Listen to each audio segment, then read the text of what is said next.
There's a sense of triumph in the air as the House passed an annual defense policy bill, marking a significant moment in the nation's legislative history.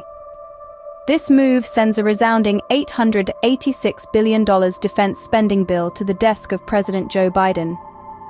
Among the key issues that this bill addresses are military pay raises, funding for Ukraine, and a host of other critical matters.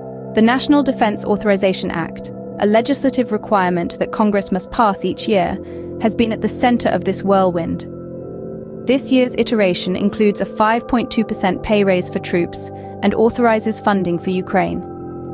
It also extends a controversial foreign surveillance program. The journey to this point has been a dramatic sprint, with Congress working diligently to finalize this crucial piece of legislation. The bill ultimately cleared the lower chamber with a bipartisan vote of 310 to 118. However, it wasn't all smooth sailing. The bill was met with considerable opposition from House conservatives. It was presented on the floor under suspension and required a 2/3 vote to sidestep a procedural rule vote. This move was necessary to avoid potential derailment by hard-right GOP lawmakers. The conservatives' grievances centered on two main issues. Firstly, the extension of Section 702, a provision in the Foreign Intelligence Surveillance Act that allows the U.S. to monitor foreign nationals using U.S.-based messaging services. Secondly, the bill's exclusion of several cultural war amendments. Representative Andy Ogles, a Republican from Tennessee, expressed his discontent, claiming that Section 702 was a form of weaponization of the Justice Department.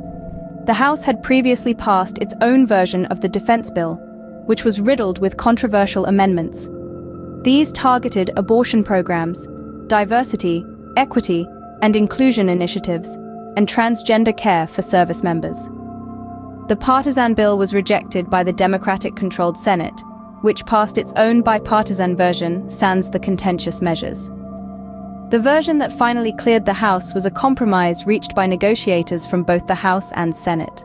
The compromise did not sit well with some of the House's most conservative lawmakers. Representative Chip Roy, a Republican from Texas, attempted to block the bill in a last-ditch effort. He forced a vote to adjourn the House, but this move was thwarted by an overwhelming majority of members. In conclusion, the passing of the National Defense Authorization Act is a testament to the complexities of our legislative process.